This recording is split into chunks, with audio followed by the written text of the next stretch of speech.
आप जरा समझिए, रिकैप या अभी कुछ दिन पहले की तस्वीरें भी, अब तक जो जो हुआ है वो तस्वीरें भी आपको दिखाते हैं। तो तस्वीरों के साथ शुरुआत करते हैं कि अब तक क्या क्या हुआ, वहां पर कितनी ज्यादती हुई।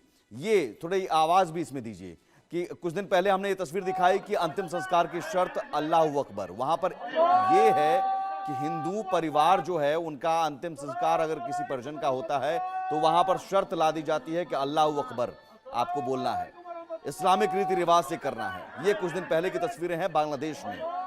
ये स्थिति बांग्लादेश में हिंदुओं पर अत्याचार की। कुछ और तस्वीरें भी देखिए किस तरह से अत्याचार वहां पर हो रहा है, हिंदुओं को प्रताड़ित किया जा रहा है, हिंदुओं के घरों को जलाया गया। किस तरह से जलाया गया ये आप देखिए, इसमें भी आवाज है और वहां पर चीख पुकार मस्ती है। और ये तस्वीरें, ऐसी तस्वीरें लगातार अगस्त महीने से आ रही है। और ड्रोन, जिस TB2 ड्रोन की बात रैनिक दत्ता कर रहे थे, यही वो TB2 ड्रोन है। भारतीय सीमा पर बांग्लादेश ने तैनात किया है ये बैरक्टर TB2 ड्रोन, जो भारतीय सीमा पर तैनात करने का मतलब है कि ये दरअसल ड्रोन अनआर्म्ड जो व्हीकल है, युद्ध लड़ने में भी सक्षम है, अनमैन्ड व्हीकल है और इसमें ये क्षमता है कि युद्ध लड़ने में भी सक्षम है। और प्रेडेटर, अमेरिकी ड्रोन प्रेडेटर से इसकी तुलना की जाती है। टर्किश ड्रोन है, टर्किश ड्रोन यहाँ 12 ड्रोन खरीदे गए जिसमें 6 अभी ऑपरेशनल हैं। एक और तस्वीर, भारतीय साड़ियों को जलाया जा रहा है।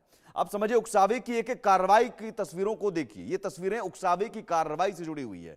एक एक तस्वीर ऐसा लग रहा है भारत को उकसाने के लिए, भारतीय साड़ियों को जलाना, 200 से ज्यादा हिंदू परिवार का पलायन होना। अब यहां पर ये तस्वीरें ऐसी हैं जिसे देखकर किसी भारतीय का खून खौल उठेगा, आक्रोश। और यही बांग्लादेश चाहता है कि भारत उकसावे की कार्रवाई में कुछ ऐसे गलती करे, भारत को उकसाना चाहता है। इन तस्वीरों के जरिए आप समझिए कि हिंदुओं पर हमले, ऐसी ऐसी तस्वीरें, हिंदुओं के घरों में तोड़फोड़ लगातार हम आप देख रहे हैं। और इन तस्वीरों के जरिए भारत को उकसाने की कोशिश पहले हुई, तब भी कुछ नहीं हुआ। तो अब बांग्लादेश जो है, बांग्लादेश सीधे बॉर्डर पर अब ड्रोन की तैनाती करता है। वहां जो बांग्लादेश का जो सिक्योरिटी फोर्सेस है वो घुसपैठ की कोशिश करता है, घुसपैठ के बाद वहां पर तोड़फोड़ करता है। और ये तस्वीर देखिए, ये अभी रिसेंट में कल ढाका में इस्कॉन मंदिर में तोड़फोड़ की गई। ये सबसे बड़ी तस्वीर, सबसे बड़ी गवाही देती हुई कि अगस्त महीने से कुछ नहीं बदला। मंदिरों पर तोड़फोड़, इस्कॉन मंदिर में तोड़फोड़ की गई, वहां पर मूर्तियां जला दी गई। देखिए ये मूर्ति की स्थिति देखिए, आपकी रूह कांप उठेगी इन तस्वीरों को देखकर, आपकी रूह कांप उठेगी। हर हिंदुओं की आस्था से जुड़ा हुआ यह सवाल है और हिंदुओं की आस्था पर इतना आघात, इतनी चोट, इतनी बड़ी चोट, मंदिरों में तोड़फोड़, हमारे आराध्य देवी देवताओं की मूर्तियों को जलाया जाना, तोड़फोड़ करना, और वहां पर खुली छूट है कट्टरपंथियों को, कोई रोकने वाला नहीं है। और सबसे बड़ा सवाल तो यहां के जो विपक्ष के नेता हैं उनका मुंह भी नहीं खुलता है इन तस्वीरों पर, क्योंकि मुस्लिम वोटों का तुष्टीकरण जो सबसे बड़ा सवाल है। यहां के बॉलीवुड सेलिब्रिटीज जो हैं, ऑल आइज ऑन रफा पर बोलने वाले इन तस्वीरों पर नहीं बोलेंगे, इन तस्वीरों पर उनके मुंह नहीं खुलेंगे, उनकी जुबान नहीं खुलेगी। यह भी शर्म की बात है। और लेकिन बांग्लादेश ये उकसावे वाली कार्रवाई कर रहा है। भाई क्यों कर रहा है? इतनी ताकत हो गई बांग्लादेश के पास, इतना ताकतवर बांग्लादेश है कि भारत को आंख दिखा रहा है। जिस भारत ने बांग्लादेश का जन्म दिया 1971 में पाकिस्तान से अलग करके, वो बांग्लादेश भारत को आंख दिखा रहा है। जरा ताकत आपको दिखाते हैं और समझिएगा कहानी। बांग्लादेश के पास कितनी ताकत है। एक्टिव सैनिक हैं 1.63 लाख, भारत के पास 14.55 लाख। बांग्लादेश 216 एयरक्राफ्ट हैं, 2296 एयरक्राफ्ट भारत के पास। फाइटर जेट 44 है सिर्फ, यहां 606 एयरक्राफ्ट है। ट्रांसपोर्ट विमान बांग्लादेश के पास सिर्फ 16 है, हमारे पास 264 है। यह तुलना भी अपने आप में अजीब है, हास्यास्पद है। हेलीकॉप्टर बांग्लादेश के पास 73 है, हमारे पास 869 है। टैंक बांग्लादेश के पास 320 है, हमारे पास, भारत के पास 4614 है। ये दोनों की तुलना देख लीजिए। आर्टिलरी बांग्लादेश के पास 464 है, भारत के पास 3383 है। भाई कहां है बांग्लादेश? 71 रॉकेट है, भारत के पास 702 रॉकेट हैं। और जंगी जहाज की बात करें तो बांग्लादेश के पास 117 जंगी जहाज हैं, भारत के पास 294 जंगी जहाज हैं। सबमरीन बांग्लादेश के पास 2 हैं, भारत के पास 294 हैं। ये क्या टिक पाएगा?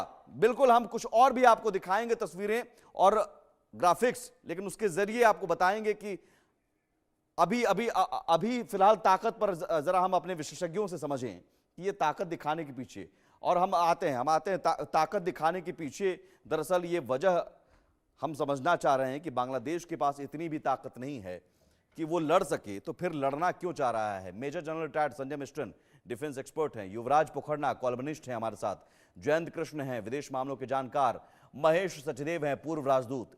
महेश जी, हमने जो ताकत दिखाई और जो तस्वीरें हमने एक एक कर अब तक दिखाई, और रिसेंटली जो ढाका में इस्कॉन मंदिर में तोड़फोड़, एक एक तस्वीर उकसावे वाली कार्रवाई है। और बांग्लादेश बार बार ये बता रहा है कि हम नहीं सुनेंगे, नहीं सुधरेंगे। विदेश सचिव के दौरे से क्या बांग्लादेश सुधरेगा? महेश जी। धन्यवाद। आपने जो कहा वो काफी महत्वपूर्ण है, लेकिन उसको कुछ परिप्रेक्ष्य में रखने की जरूरत है। बांग्लादेश को एक बांग्लादेश के नाम से जानने की से ज्यादा जरूरत है कि हम वहाँ की आंतरिक स्थिति को और परिस्थितियों को समझें। बांग्लादेश में जैसा आप जानते हैं कि एक क्रांति हुई है और शेख हसीना को 5 अगस्त पिछले साल को इसी साल उनको देश छोड़ने पर मजबूर किया गया है।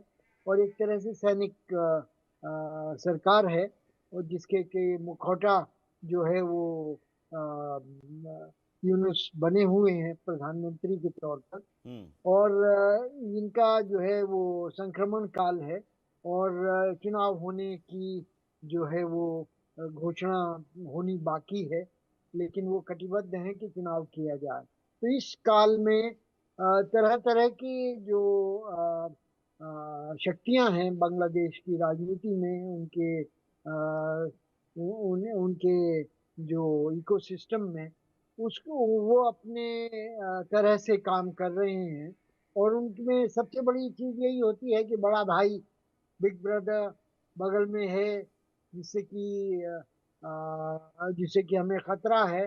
तो अगर बांग्लादेश की अपनी परिस्थितियां ठीक नहीं हैं, या वहाँ पर आर्थिक दशा डामाडोल है, बिजली नहीं है, और नौकरियां कम हैं, जो कि जो विदेश महेश जी, को ये सारी कपड़ा चीजें, वगैरह नहीं नहीं बेचने महेश के। जी, मैं ये कह रहा हूं कि इन सारी चीजों को लेकर भारत तो पहले से ही मददगार रहा।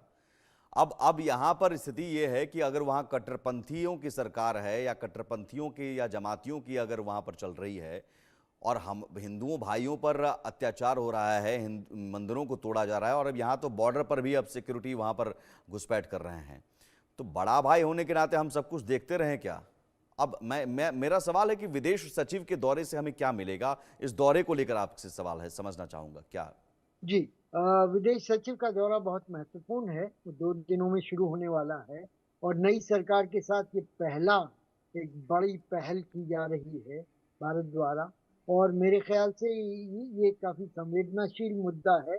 और लेकिन यही अकेला मुद्दा नहीं है, और भी कई मुद्दे हैं, जैसा कि आपने खुद जिक्र किया कि पाकिस्तान के साथ उनके संबंध जो बदले जा रहे हैं, और भारत को जिस तरह से प्रस्तुत किया जा रहा है उनके समाचार पत्रों में वगैरह, और हिंदू माइनॉरिटीज पर या ईसाई माइनॉरिटीज पर इस तरह के जुल्म हो रहे हैं, उन सब के बारे में बात करने की का एक अवसर है। और इस अवसर का सही दोहन करना जरूरी है।